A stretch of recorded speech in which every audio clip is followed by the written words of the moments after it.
Unis en charge du maintien de la paix. Hervé Ladsou a déclaré sur place que le profond justement attachement des Nations Unies et du Conseil de sécurité de l'ONU à l'intégrité territoriale de la RDC. Il faisait allusion aux incursions de l'armée rwandaise ou des armées étrangères signalées à Nyiragongo et à Beni. Pour le diplomate onusien, si cela est avéré, on parlera de la violation des accords de paix signés dans la région des Grands Lacs. Martial Bendelo. La visite du numéro 2 des Nations Unies au Nord Kivu intervient au moment où les armées rwandaises et ougandaises sont accusées de violer à nouveau les frontières de la RDC. La RDF dans le Nyiragongo et l'UPDF en territoire de Beni. Les militaires rwandais et ougandais, estimés à plusieurs centaines, lourdement armés, ont fait incursion depuis le week-end dernier sur le territoire congolais. Si le gouverneur de province, Julien Paluku, a confirmé l'entrée des militaires rwandais à Nyiragongo, à Beni par contre, c'est l'administrateur du territoire, Amisi Kalonda et la société civile locale qui dénoncent l'incursion des éléments de l'armée ougandaise dans cette partie du pays. Les Nations Unies soutiennent l'intangibilité des frontières de la RDC, a déclaré Hervé Ladsou à la sortie d'un entretien avec le gouverneur Julien Paluku et tous les membres du comité provincial de sécurité. Les Nations Unies, le Conseil de sécurité sont profondément attachés à l'intégrité de la République démocratique du Congo, son intégrité physique, territoriale, et que donc s'il y a eu, il est avéré qu'il y a eu des incursions, cela ne serait pas conforme à l'accord cadre sur la paix, la sécurité et le développement qui avait été signé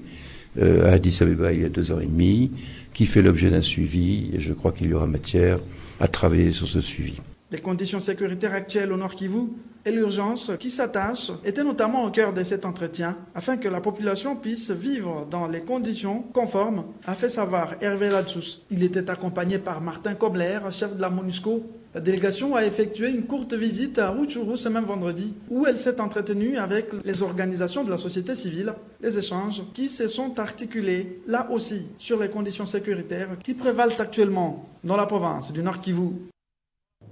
Sachez aussi que le même vendredi, Hervé Ladsou a été reçu par le chef de l'État Joseph Kabila dans le cadre du dialogue stratégique entre les Nations Unies et les autorités congolaises. L'entretien a tourné autour du plan sécuritaire et les perspectives du redimensionnement de la présence militaire des Nations Unies en RDC à travers la MONUSCO. On écoute le diplomate onusien au sortir de cet entretien. Il a été question essentiellement de ce dialogue stratégique que nous avons lancé avec les autorités de la République démocratique du Congo pour évaluer la situation, en particulier sous l'angle sécuritaire, et les perspectives du redimensionnement de la présence, et notamment de la présence militaire des Nations Unies, de la MONUSCO, dans le pays. C'est un travail qui se poursuit, qui va se poursuivre. Et nous devons évidemment former le vœu, je forme certainement le vœu, que se trouve ainsi renforcer la confiance entre les Nations Unies et le Congo. On a dénoncé une incursion au niveau de l'est du pays, du côté de Goma.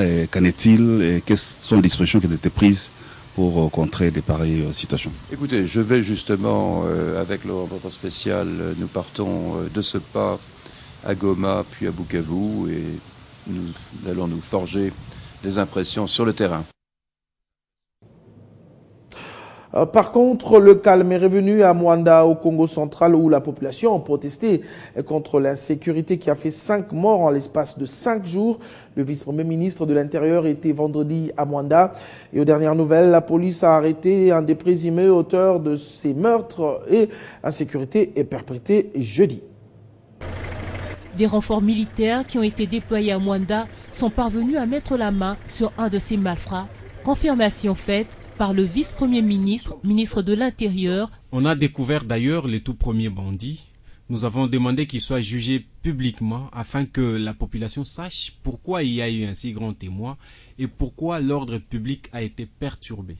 A déclaré Évariste Bochab, ajoutant que la police continue à traquer les autres criminels. Le vice-premier ministre, ministre de l'Intérieur, a également souligné que le calme était totalement revenu dans la ville de Mwanda après ces accrochages. Après avoir échangé ensemble, nous avons proposé des voies de solution. Nous avons mis en place d'autres mécanismes qui vont permettre une paix beaucoup plus durable. Tout ce que nous nous pouvons dire, c'est que chacun puisse vaguer à ses occupations parce que l'État ne peut pas abandonner sa population. Évariste Bochab a par ailleurs fait savoir que des dispositions conséquentes ont été prises pour mettre fin à l'insécurité qui prévaut dans cette cité. Autre chose, le vice-premier ministre, ministre de l'Emploi, Travail et Prévoyance sociale, Willy Makiashi, a regagné Kinshasa ce samedi 25 avril après un séjour de 5 jours passé à Addis Abeba où il a pris part à la conférence sur la sécurité sociale organisée par l'Union africaine. Les participants ont formulé plusieurs recommandations dont l'institution d'un comité technique spécialisé sur le développement social et inclusif pour le travail et l'emploi. Ce comité est un cadre de réflexion sur la politique nationale de protection sociale en Afrique. Grâce à Salambo pour les détails. À Addis Abeba, le vice-premier ministre, ministre de l'Emploi, du Travail et de la Prévoyance sociale Willy Makiashi a valablement représenté la RDC à la conférence sur la sécurité sociale organisée par l'Union africaine. Ces assises de 5 jours avaient pour thème la protection sociale pour le développement inclusif. Dans la capitale éthiopienne, Willy Makiashi a exhorté les pays africains à faire de la protection sociale leur cheval de bataille. Pour la réalisation de toutes les politiques de protection sociale mises en place, il se pose aussi un problème de décision à prendre. Lorsque les décisions sont prises, il y a le problème d'exécution de la mise en œuvre de ces décisions. De retour à Kinshasa, le vice-premier ministre en charge de l'emploi se dit satisfait du déroulement des travaux. Il y a eu des recommandations qui ont été formulées pour que l'Afrique, désormais, qui est à la traîne par rapport à d'autres États du monde, puisse emboîter les pas à ces autres pour la protection sociale de nos peuples. Donc, c'est là, il faut toujours la promotion de l'emploi pour un travail décent et puis évoluer dans tous les autres aspects de protection sociale. La protection sociale étant l'une des priorités du gouvernement congolais, le temps est ainsi donné pour que cet objectif du millénaire pour le développement soit atteint à brève échéance. Singtel, la deuxième plus grande entreprise de télécommunications de Singapour, est intéressée par la RDC pour un investissement dans les télécommunications et les nouvelles technologies de l'information et de la communication. Une délégation de cette entreprise en séjour à Kinshasa a échangé avec le vice-premier ministre en charge des PTNTIC, Thomas Louaka. Fabien Nombala. Conduite auprès du vice-premier ministre Thomas Louaka par Muzungu Diakolo, le premier conseiller à l'ambassade de la République démocratique du Congo en Afrique du Sud, la délégation des Intel est venue s'enquérir des opportunités d'investissement dans les télécommunications et nouvelles technologies de l'information et de la communication au Congo-Kinshasa. C'est une entreprise qui a un revenu annuel de à peu près 18 milliards de dollars. Et ils sont également cotés en bourse avec une valeur de capitalisation à peu près 61 milliards de dollars. Et il a vraiment donné certaines pistes pour que cette compagnie puisse vraiment investir en RDC. D'autant plus que la compagnie a eu déjà fait quelques projets à travers d'autres compagnies étrangères, notamment Tenkefuk, Murume, Huawei. Maintenant, la compagnie voudrait s'installer définitivement en RDC. Peu avant, Thomas Louaka a reçu Lambert Mendé des médias et communications. Ils ont échangé sur les déroulements des travaux des migrations de la télévision analogique au numérique, mieux la télévision numérique terrestre. Selon Lambert Mendé au Malanga, les travaux ont suffisamment évolué pour la ville-province de Kinshasa. Vous savez que le ministère des PTT-NTIC est un vice-président de ce comité. Et le ministère de la Communication en a la présidence, donc nous nous concertons régulièrement parce que nous nous approchons de la date de l'extinction, au mois de juin. Donc il faut absolument se mettre à jour. Par ailleurs, Thomas Louaka a présidé une réunion de travail avec une délégation du personnel administratif des PTNTIC. Au menu, la problématique de la rétrocession due au fonctionnement du ministère. Rendons-nous à présent au PPRD qui a organisé la deuxième et dernière séance de formation de ses mandataires délégués auprès des différents BRTC de la CENI. Une cérémonie essentiellement pédagogique au cours de laquelle les mandataires du PPRD ont été sensibilisés sur plusieurs modules relatifs au dépôt des dossiers des candidats conformément aux normes exigées par la CENI.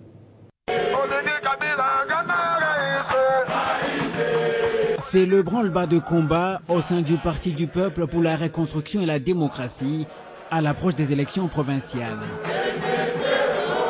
Le parti, revendiquant la première position au sein de la majorité présidentielle, ne veut visiblement rien laisser au hasard.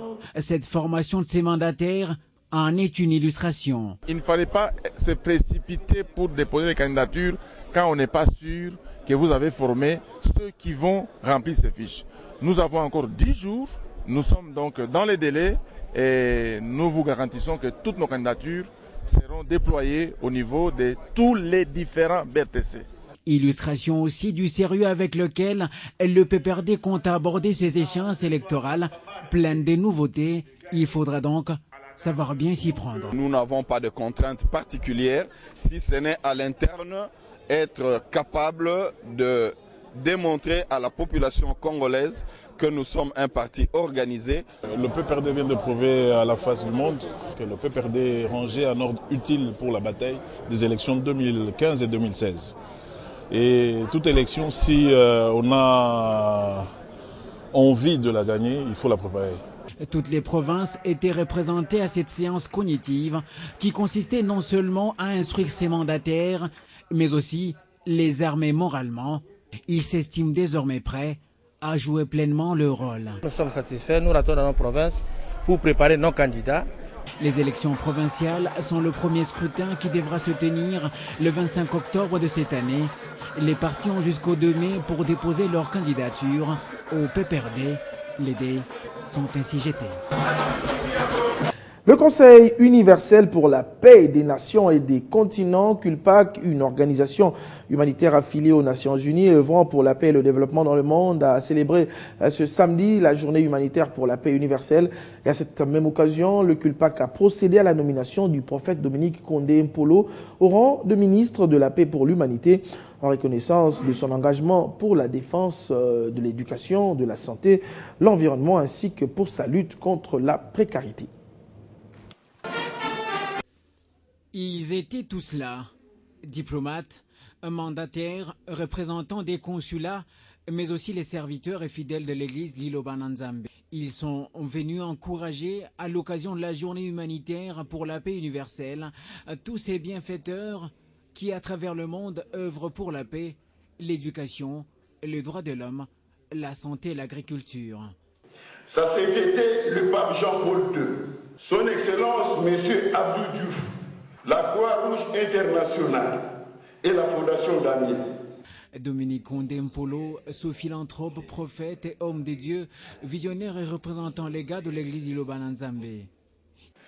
Aujourd'hui, à l'occasion de cette journée humanitaire, le CULPAC reconnaît les prophètes Dominique Condé Mpolo à la dignité universelle pour la paix.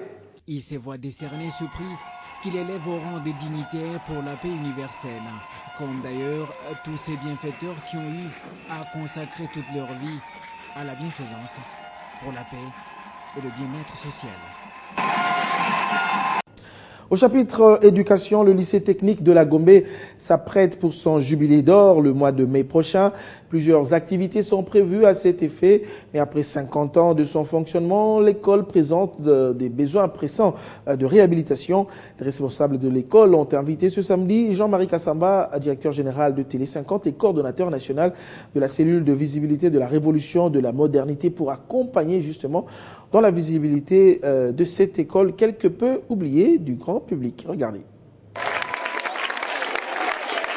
Une ambiance qui traduit la joie de ces jeunes filles de voir pour la toute première fois Jean-Marie Kassamba dans leur école située dans l'enceinte de l'ISAM. Reçu tout d'abord ici par le préfet, l'histoire du lycée technique de la Gombe qui célèbre son jubilé dans le mois de mai prochain est brossée succinctement à l'intention de cet invité de marque. Arrive la rencontre avec des élèves qui n'ont pas pu retenir leur joie face à celui qu'elles sont habituées de voir à la télévision. C'était 50 ans bientôt, n'est-ce pas? Oui. Jean-Marie Kassamba n'a pas hésité à visiter les locaux du lycée technique de la Gombe, l'unique école en coiffure scientifique en République démocratique du Congo. Je trouve ici une institution qui a 50 ans Et c'est pour cela que j'ai accepté de venir, parce que nous sommes d'abord Télé 50. Et puis j'ai trouvé ici une discipline.